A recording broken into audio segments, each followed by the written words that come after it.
고린도전서 9장 16절에서 23절입니다. 제가 있습니다. 여러분 눈으로 함께 읽으시기 바랍니다.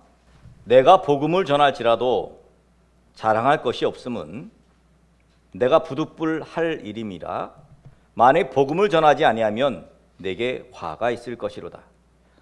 내가 내 자의로 이것을 행하면 상을 얻으려니와 내가 자의로 아니한다 할지라도 나는 사명을 받았노라.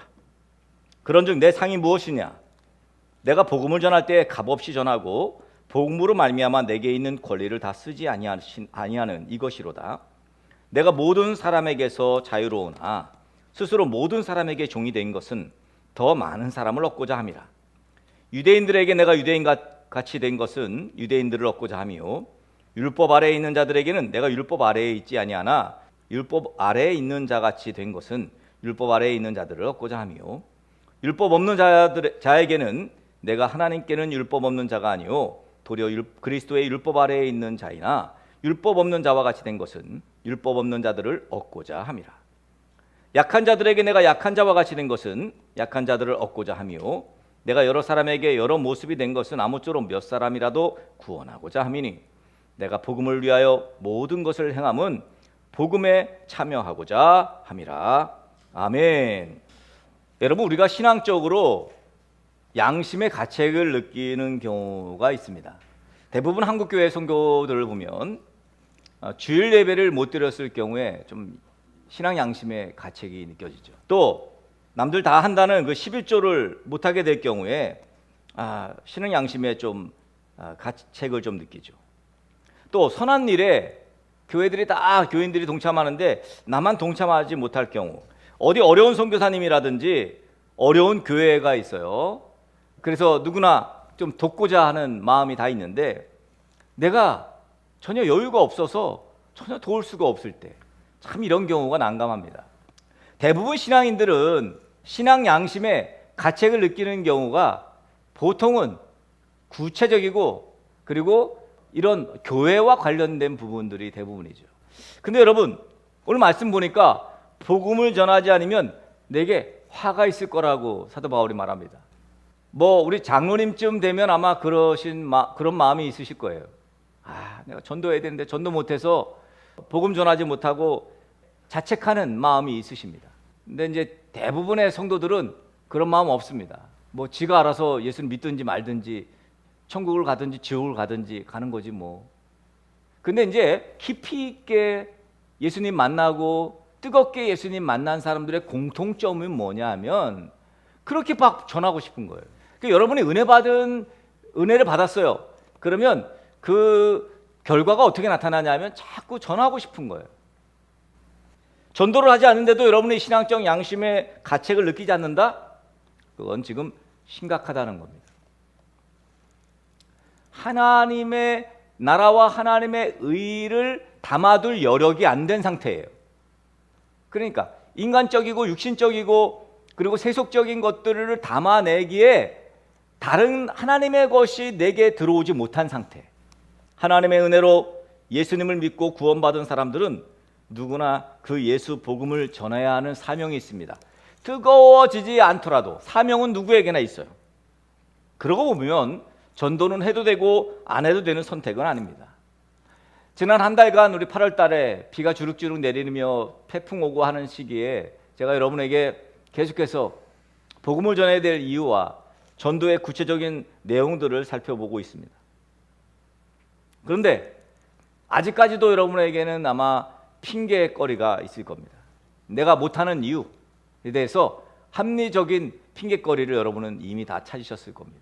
바쁘다는 것, 또 이 다람쥐 쳇바퀴 돌아가는 그런 삶에서의 어떤 전도 대상자를 찾기 어렵다는 핑계, 등등 다양한 핑계들을 여러분 댈 수 있습니다. 고린도전서 9장 16절 내가 복음을 전할지라도 자랑할 것이 없음은 내가 부득불할 일입니다. 만일 복음을 전하지 아니하면 내게 화가 있을 것이로다. 혹시 화가 있으십니까? 여러분에게 화가 있으세요? 여러분, 일단 내가 전도하는 거 자랑할 것이 못 됩니다. 당연히 내가 할 일이거든요. 내가 아버지인데, 내가 자식을 키우는데 그거 자식 내가 키운다고 자랑하고 막 그러느냐? 그건 아니다. 왜? 마땅히 해야 될 일이다. 아버지가 자식을 키우는 건 마땅한 일이다. 거기서 더 나아가서 사도 바울은 화가 있을 거래요. 전도하지 않으면, 복음을 전하지 않으면. 굳이 화까지 미치는 것은 너무한 것 아니냐고 여러분 항변하시겠습니까? 복음을 전하는 전도가 없으면요, 영원한 생명이 없어요. 누구라도 복음을 전하는 이가 없으면 영원한 생명을 얻을 수가 없어요. 복음을 전하면 생명을 얻고, 복음을 전하지 않으면 생명을 얻을 수 없는데 어떻게 복음을 전하지 않을 수 있겠냐는 말이에요. 게다가 하나님께서 우리에게 복음을 전하라고 지금 명령을 하셨어요. 오늘 19절부터 보면 사도 바울은 우리에게 복음을 전해 생명을 살리기 위해 네가 어디까지 해봤냐는 거예요. 네가 복음 전하기 위해서 어디까지 해봤니? 굳이 그럴 필요 없는데 바울은 스스로 종이 되었다고 말합니다. 유대인들에게 복음 전하기 위해서 스스로 유대인같이 되었답니다. 율법 아래에 있는 자들에게 복음을 전하기 위해서 스스로 율법 아래에 있는 자같이 되었대요. 약한 자들에게 복음 전하기 위해서 약한 자가 되었답니다. 여러분은 전도하기 위해서 어디까지 해보셨어요? 커피 사는 거 정도? 밥 사는 거 정도? 사실 따지고 보니까 그건 대단한 일 아닙니다. 그 정도는. 전에 어느 분이 이제 전도 강사가 전도하는 이야기를 들었습니다. 주한교회 권사님이셨나 했는데 그분이 이제 전도를 하는 이야기를 해요. 자기가 어떻게 전도하냐 했더니 대상자가 딱 생기면 그냥 집에 가가지고 막 설거지하고 그냥 뭐 청소 다 해준대요. 집안 청소해주고 막 김치도 다 담가주고 막. 아니 그렇게까지 해야 돼? 전도하는 일은 결국은 여기 지금 율법 아래에 있는 자들을 전도하기 위해서 율법 아래에 있는 자가 되고 약한 자들을 전도하기 위해서 약한 자가 되는 이 사도 바울의 논리는 뭐예요? 손해를 보겠다는 거예요. 전도하기 위해서, 복음 전하기 위해서 손해 보겠다는 거거든요. 우리는 손해 하나도 안 보고 이익 보면서 전도하기 원합니다. 그래서 못하는 거예요. 손해, 물질적인 손해, 시간적인 손해, 또 내 에너지 손해 이런 거 하고 싶지 않잖아요. 그건 참 오지랖 넓은 목사님이나 하세요. 여러분이 그렇게 생각할 수 있습니다. 뭐 집안 청소까지 하면서 전도해야 돼. 뭐 김치까지 담가주면서 복음을 전해야 돼. 근데 여러분 오늘 말씀 보니까 그렇게 해서 생명을 살리는 일이 얼마나 귀한 일인지 모릅니다. 예수 복음을 전하는 전도는 1차적으로 내가 원해서 하는 일은 아닙니다. 내가 좋아하고 내가 원하는데 마침 하나님께서도 바라시고 명령하신 일이다. 그러면 금상첨화죠. 그런데 내가 원치 않을 수 있는데 하나님께서 우리에게 강제적으로 맡긴 일들이 있다는 거예요. 나는 원하지 않는데. 그러니까 하나님께서는 복음 전하는 사명을 우리에게 의무로 위임하신 것입니다. 의무로. 의무가 뭐예요? 당연히 해야 되는 거예요. 당연히. 내가 좋든 싫든 원하든 원치 않든 마땅히 해야 되는 것입니다. 대한민국 남자는 군에 입대해서 일정 기간 군복무를 해야 합니다. 왜? 국방의 의무라는 게 있어요. 우리 등대교회 아들들도 군복무를 했고 현재 복무하고 있습니다.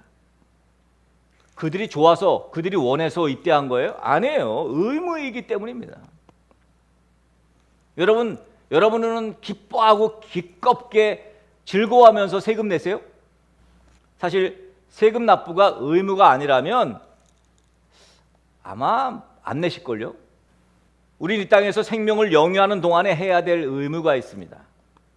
특별히 하나님께서 우리에게 맡기신 해야 할 의무 여러 가지가 있을 수 있습니다. 하나님을 예배하는 것도 우리의 의무예요. 마땅한 의무입니다.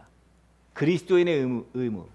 성도의 의무에는 다양한 의무사항이 있습니다만 하나님께서 명령하신 의무에는 언제나 복음을 전하는 의무를 포함하고 있습니다.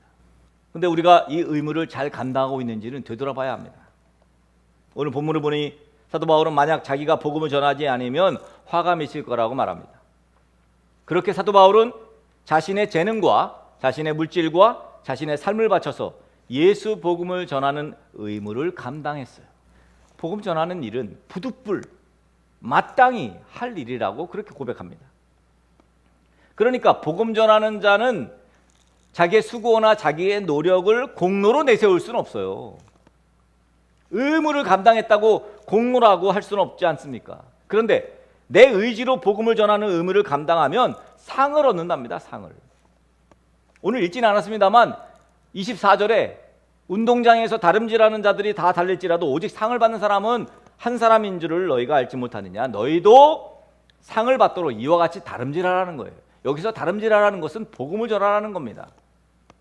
여러분 열심히 달리시기를 축복합니다. 복음 전하기 위해 달리시기를 축복합니다. 이게 바로 하나님의 나라와 하나님의 의를 구하는 일이에요.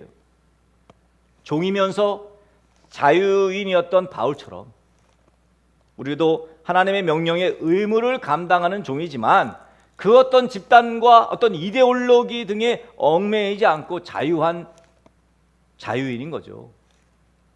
그러므로 자유인으로서 복음을 전하는 거예요. 자유인이에요. 그러나 하나님의 종이에요. 하나님의 종인 자유인이지. 그러니까 하나님에게 매어 있는 자유인이죠.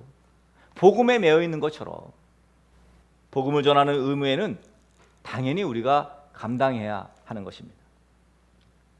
사도 바울은 어떻게든지 복음을 전함으로 단 몇 사람이라도 구원하고자 하는 목적을 가지고 그렇게 살았어요. 사실 어떻게든지 복음을 전해서 생명을 살리고자 하는 마음은 부활하신 예수님 만난 사람들의 특징입니다. 그래서 한동안 어머니들이 아이들을 집회나 또는 수련회에 안 보냈던 적이 있습니다. 저희 중고등학교 때는 아니었는데 막 대학생 되고 막 제가 전도사 사역할 때 이럴 때 부모들이 막 수련회 안 보냈어요. 왜? 거기 막 가가지고 애가 은혜 받아가지고 막 목회한다고 막 그럴까봐 그랬어요. 진짜. 그래서 왜 안 보냐 했더니 아유 왜 지금 공부해야 되고 무슨 소리냐고 그래도 안 보내요 끝까지. 애가 똘망똘망하고 막 그러니까 그러다가 은혜 받아가지고 하나님께 나 헌신하고 막 선교사로 헌신 막 이럴까봐 열방이 내게 막 이래가지고 그런 사람 많습니다. 그러니까 수련회 때 은혜 받고 신학교 온 친구들이 많습니다. 어떻게든지 예수 복음을 전하고자 하는 어떤 뜨거운 그리스도와의 만남이 있었기 때문이죠. 손해입니다. 손해. 인생의 손해죠. 그죠?